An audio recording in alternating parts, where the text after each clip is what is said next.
and welcome back to the HushGremlins podcast. Hello. Let me do that again. Hello, and welcome back to the HushGremlins podcast. I'm JOKA, and with me here is ChrisFocus, the radio genius of our time.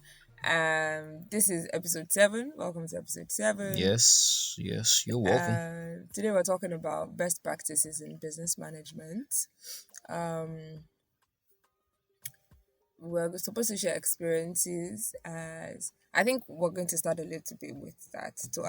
I would ask ChrisFocus. I've not employed anybody. But you've been an employee now. What's wrong with you?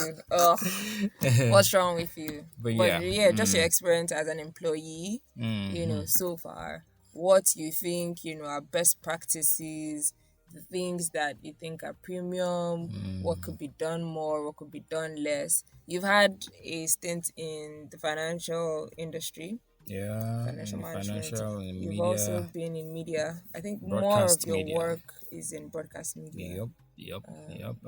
Where else? I've also I had think some you're freelance. stints in. Yeah, freelance, but that's not really employee there, Okay. right? And then Your stint I was taught in a primary school. Oh yeah, that's Yeah. true. You've been a teacher. Yeah, taught nursery Phenomenal too. work. Nursery too? Yeah. How is that Those experience? kids, They'll tire adorable, you but out. They can be they tiring. can be aggressive, tiring, exhausting. I can imagine. Yeah, And you've also worked in events. yeah, but that's freelance Yeah, too. that's also That's also freelance. freelance. That's also freelance. That's Yeah, freelance. I've done You've events done too. some stuff. Events decoration. Yeah, you've Done some. very fantastic events decorator, by the way. Yes. He just doesn't thank like you. to toot his own Thank you. horn. You Oh. do good work. I don't know. Hush that gremlin. Toot your horn. Loud it. Loud all that you do. Okay, All you're capable I have of. ushed them, but at least I've not done it in I don't know, In a while. some 4 years. But it feels like you're still always abreast of, because it feels like even till now, every time you see designs, you still mention, oh, this is what they did. You're still able to look at the Of course, elements of and course. things like that. So the training never really leaves. Yeah, that the idea never really leaves you, Leaves you. right? The entire you can see through whatever they did because you've been there, you've seen them do it before, so you can easily see through. Oh yeah, I know how you did that. Don't worry. I might not be able to do it, but I know how you did it. How I you can did explain it to you how you did How it, you're and able to yeah. do that. Well, I think my own employee experiences are tied to, once you mentioned teaching, you opened a door for me. I've been a teacher. I've worked at You can't touring even escape being a teacher. because my mom is a Shout out to proprietor. mommy. Hi, Jenny. mama. So you I can't even think escape it. 3 of us have taught at one point You or see, the other. so you in can't school. escape it. And she's been an educator way before she even became a proprietor. She's always been in teaching. She's a nurturing person. She's always loved that. Yeah, and education is one of her major suits. So yeah, I have. When you worked, did you work for your mom? Yes, I did. I was a mom. When you worked for your mom, what was it like? Did you feel like an employee, or did you feel No. like No. this is your mom's place and your mom is your boss, just like Jay Pritchett and what's this lady's name? What's his daughter's name? The wife. The Phil's wife. Yes, Phil's Why am I not remember? I hate that I'm calling her Phil's how- wife. no, she's not just Phil's wife. That's why I hate that I'm calling her Phil's Oh wife. boy, what's her name? Haley's mother. How are we doing Haley's murder? Oh Jesus! Oh no! Oh God no! I hate She'll that. be so I hate livid that. by it if she ever heard Claire. Claire. We're sorry, You don't Claire. clear now.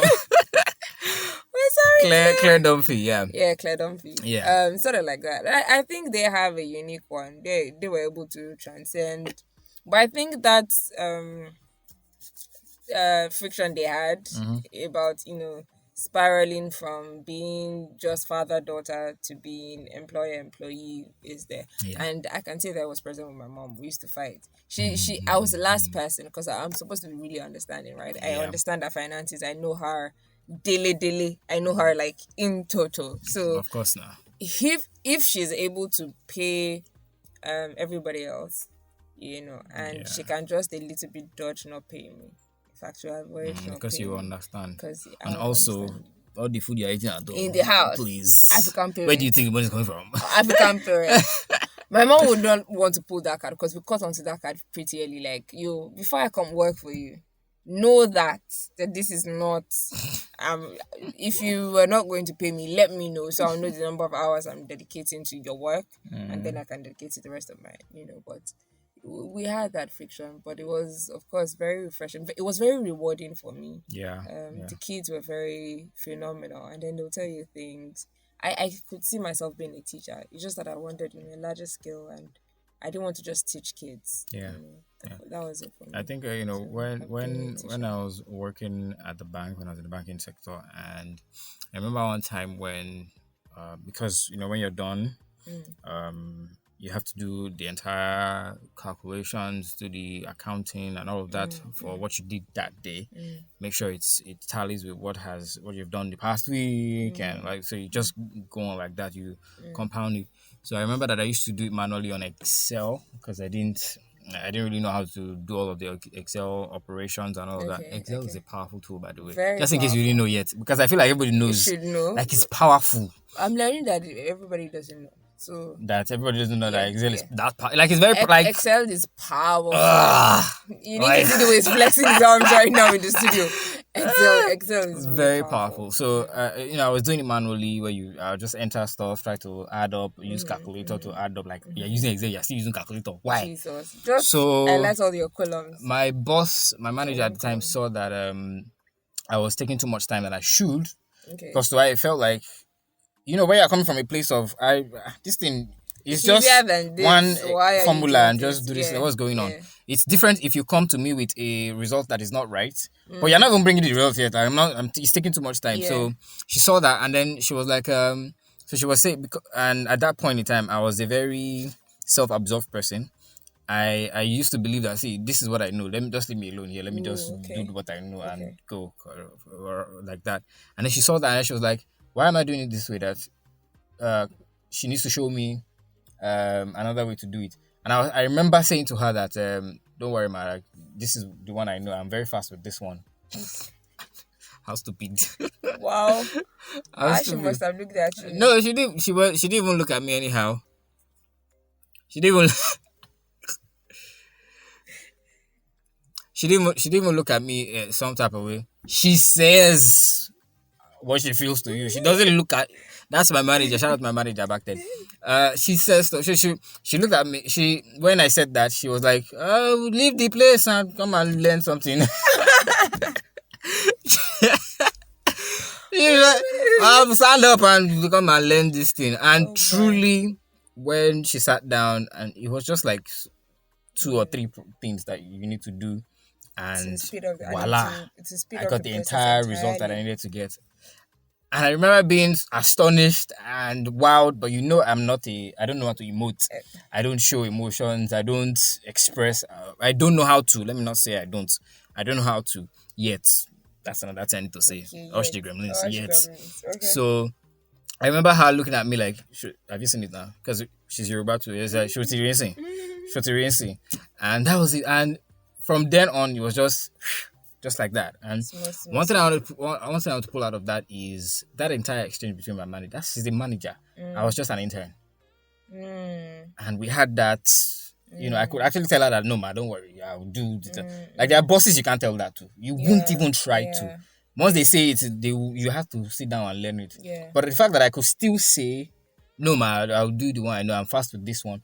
And then she could still take it and the relationship she's been able to build in that environment, like, the culture. On that light note, and still tell me, come on, stand up and come and learn this thing, what's wrong with you? And still teach me what she needed to teach me. Stood up and went back to her seat, continued what she was doing, and I did what I had to do. The results were in faster than I had ever submitted my results.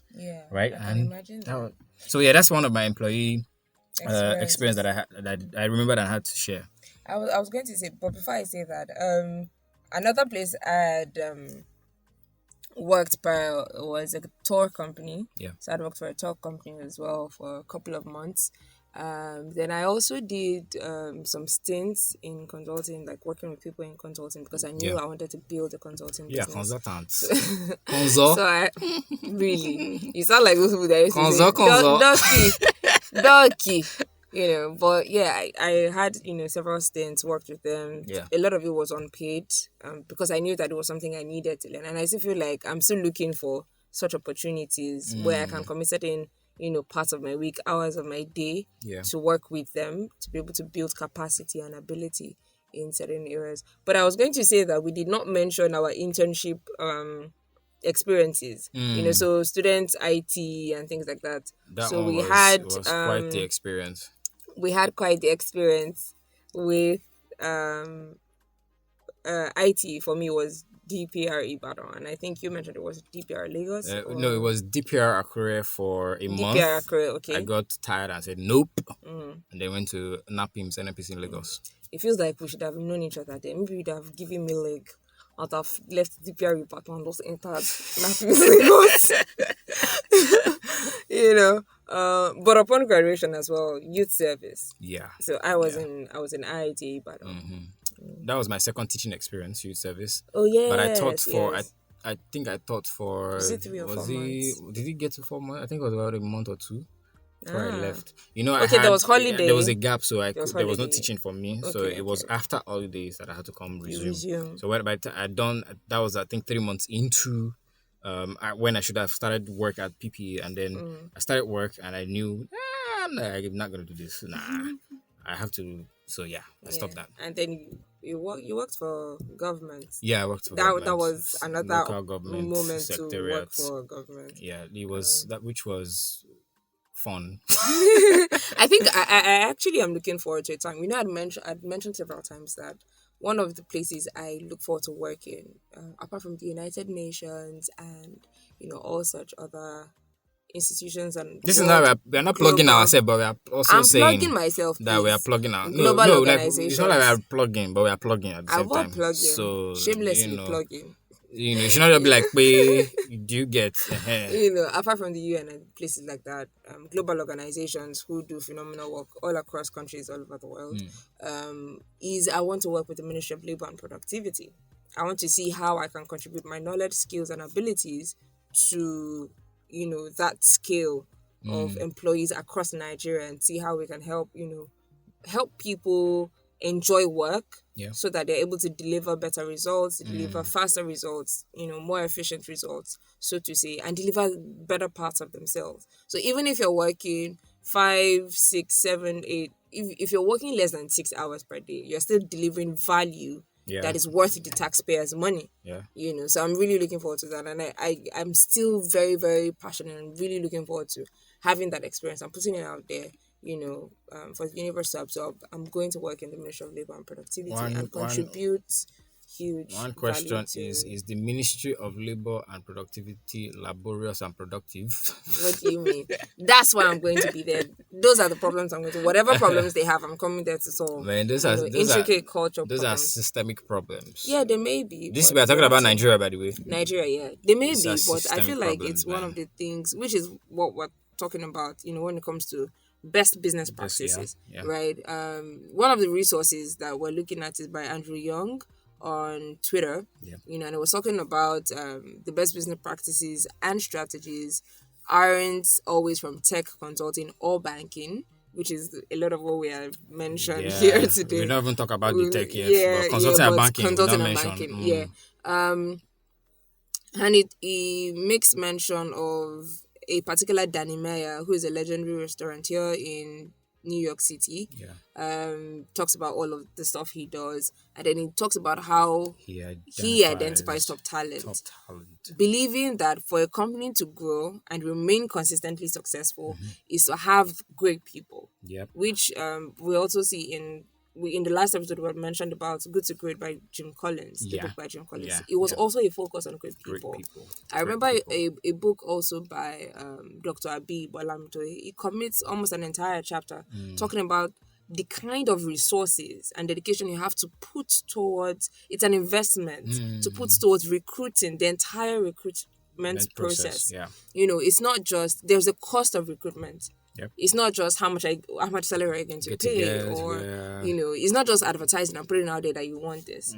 I think I'm not sure if it was Jim Collins who made mention that, or some other writer, author, well versed in their field, talked about what he does is that he recruits great people first before he now finds out where he can plug them in. And that's like a principle I know that I want to adopt. And I've already, implemented into my structure in Frenikin is the great people first. What's your cultural sense? How do you relate with people? What do you think about other people stepping on your toes? How do you react in certain situations? How do you manage, customers or other people, friends, gossip in the office? Like, what's your outlook on all of those several places? Once I hire you, I'd now look, okay, so now tell me about your skills. Do you need training? Do you need, what can you do? These are the gaps we need, but what can you do? I think it was the same thing with how Leke Alda, shout out, sir. Hello. I'm a huge fan. I'm such a huge fan that I've gone into and I met Shibomi Plumpter, who works for him and who's worked with him for a long time. She's also shout out SP. I'm an SPF. I'm an SP fellow and I'm very proud of that. So shout out SP. And I think it was one of the things she made mention of, in the process of her coming to work with Leke Alda. I don't even know if I should say Sir Leke because he just identifies as Leke Alda. Yeah. But to work with Leke Alda, it was more like, get training to be a great person and then would scale down on your skill. Whatever you need, you just need to be resourceful first, which is one of the things I feel like for me, primarily for me, for my work, my business, relationship and life, my focus first is on, having people that are highly resourceful around me first. And then now we can be talking love. Now we can be talking how do we go about getting greater at life, or how do we move the company forward? How do we hit the target? Once I know you're resourceful, you're open-minded, willing to learn, constantly willing to learn. Like stuff that are not easily taught. Yeah, those are more fundamental for me. And if I can see that, if I can have that, I prize, that more over what can be taught. Because if you even have that, it means that you're open, you're ready, you can be resourceful yourself. Yeah. Is what it means. Without much influence or do it this way. You can this is the goal. You find yourself forward. You can be self-resourceful. You can be a self-starter. You can just move the needle yourself. That's what it means. And truly, that's what companies need. People who, like we are saying, great people who would be able to move the needle themselves with little to no supervision. I know a lot of companies talk about how, when they are putting in their job descriptions, how people who can perform with little to no supervision on their duties, on their tasks and all that. As much as that is always lost in the entire job description barrage. It's a very key part of the entire recruitment process, because if you're getting people who can actually move the needles themselves with little to no supervision, because you cannot be there to always supervise. That is not scalable. That is not feasible. So if you can't get people like that, it means that you're putting your company in the right place. You're optimizing your company so that you can get to whatever it is that you want to get your company to, whatever goals you want to achieve, whatever desires that your company has, whatever tasks that are there for your company to achieve, to check off boxes for, and continue to just either serve your customers, serve your clients, serve the community that you are in, or anything like that. So it's more like this principle of Nigeria is made up of Nigerians. If there are 0 Nigerians in Nigeria, it is no longer Nigeria. You know, so I think it's the same thing. So with that illustration, great people make great companies. So if you're able to find great people, everybody should go read Good to Great by Jim Collins. It's one of the most profound books I've ever read. It's also full of research. It's also full of in-depth analysis and things like that. And you're able to see into the minds of managers, business owners, how they've been able to have transgenerational impact with their businesses. And you find out that it's a lot of great people. There was a time we were making analysis of a certain bank or banks that were being absorbed by other banks in Nigeria here. and then we're looking at what had happened, and then we delved into the history, looked at what had happened, and then we saw that at some point, even though it was the progeny, the child of the initial owner of the bank, that was put in place to oversee operations, next in line, it was this person that ran it down. Meanwhile, there was a great manager from within the bank who grew within ranks, who they brought on, and he could have just been he shot off the profit margin to be like really high in a couple of years, like 2 years, and then they brought on the son, and he just runs things down. Just because he's the it's more of whether son or not capacity. Are you able to have this, and that can then build into transgenerational impact. So we are just saying to you that one of the best practices for businesses has to be great people. You have to attract, hire, and keep great people. Yep. You have to let them, and also let them be happy to be there. If they don't want to be there, if you cannot, because it's it's one of the things that we have to look at. A lot of people do whatever they can to keep people who they find to be strong suits in their organizations quite the assets there, who are assets there.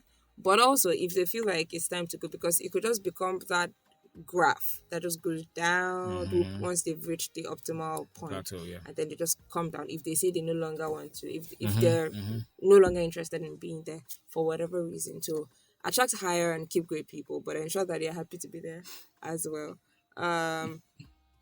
So Dan Meyer made mention of emotional hospitality and how it looks for the 51 percenter. Yes, I like this 51 percenter because it's not 90 percenter. It's not the 100 percenter. It's the 51 percenter. Somebody who comes with just a little bit above, the average A game. But that they're. It means that for them to be able to get themselves to that 51%, the work they will need to go from 51% to 100% will be less than someone who's trying to go from 0 to 10. It feels like filling up the other part of the tank. It's not like you're just starting to rev up the engine. You're not even trying to just build the tank. Yeah, exactly. There's a tank they're coming with already. They have something already. And there's also content that that if you pour other stuff into it, it's not going to become corrosive or anything. Yeah, it's just going to keep going better. It's going to be better. So this metaphor is building up, really. What? The tank metaphor is so building up. You would think that we're car salesmen. I'm hearing corrosive, and I'm hearing. Okay, so let's talk about the 5 key traits. So the emotional hospitality. Yeah, so 5 key traits. He mentioned. we got the first one, which is optimistic warmth, and it's about thoughtful people who radiate friendliness, happiness, and kindness. And I would say that's enough for a culture in the organization. That's enough. The different organizations that I've been with, the firms that I've been with, I've really realized that if there is not this friendliness and that happiness and that kindness between among co-workers, among employees, or even between employer and employee, it will drop your morale, definitely. It drops your productivity, definitely, and it makes you also be very dissatisfied. I want to leave the company. You don't even want to go to work every morning. You don't want to go to. You wake up feeling all grumpy, groggy, and not wanting to go to work. Sorry for interrupting you, but I remember when I was at the talk company, and at some point we were just 3 girls who were coming physically into work. So we had other co-workers who were working in the field, but 3 girls who were constantly coming into work. Till now we're friends. And we used to have, at some point, it got to a point, we started having lunch together. So it got to a point that is one person's food. The food one person brings is what 3 of us will share. And then we'll just gist for that 1 hour of lunch. By the time we're done, usually after lunch, you're just feeling you're full. We're energized and new. Like kicking our tasks, like, pum, pum, pum. We're just going at it. And I think that was a reflection of our boss, who was also female. So it was a female-owned, company plus family-owned company, sort of. But our boss was female and very intelligent woman, really intelligent. I call her auntie even now. I'd known her before working there, but still, it was still that further reinforced relationship. And she's like that. She's the kind of person that will come have lunch with us, and we're not hiding or not saying certain things. Quiet, No. yeah. We say it all, put it all out there. She asks us for feedback. What can we do to improve? Things like that. And then we're at it. And I remember when we're going to travel out of Nigeria, we're going to go to Benin and Cotonou for a trip. We're going to take people on an agri tour. We had the best time. We were working, but we had the best time. And I wouldn't say it's because we're just a tourism company, which is like really hospitality conscious. Yeah. I think it was really just the essence of each person and the culture we had built over time, that we're able to take along with the trip. And everybody on the trip, our clients, everybody was happy. They wanted to come back. What other stuff do you have? Because your guys even radiated that first of all. Yeah. So we had, and so they could also be like that. There was nobody who left grumpy. The one person who didn't want to talk at the beginning of the trip, very quiet guy. By the end of the trip, he was all in. He was the one taking pictures and videos of everybody, telling us to, go on Facebook group, encouraging other clients that we have a Facebook group where we should go on. It was really fun. They made the job easy. So optimistic warmth. The next one here is intelligence. Yeah. Intellectually curious, open-minded, and keen to learn. Curiosity is key, man. You have to be open-minded and willing to learn. We also have work ethic, which is important. Which is the cocoa. Which is like it's a cocoa. It's a cocoa thing. Because if you don't have a work ethic, you'll be carried away by the remaining. Very much. You would not have the discipline to commit yourself to carry out tasks and do what is necessary to be done, or even do just a little bit more than what is necessary to be done. Because sometimes you come across, things that are not within your task bracket, that come up on the job. They have no defined. You're about to say Oluwa. They have no defined person who is spearheading, but maybe in the course of the work, it just pops up.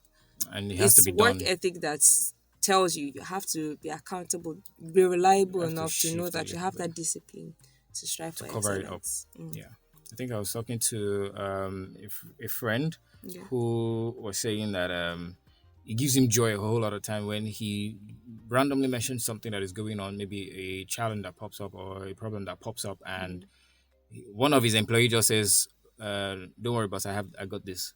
Like profound. Nothing more gives him joy. That's it. Like nothing more. Yeah, I feel that. We also have empathy, and emotional intelligence generally is. I think it's a realization of this century that of this decade. This particular 2020, 2021, 2022 decade that I am enjoying.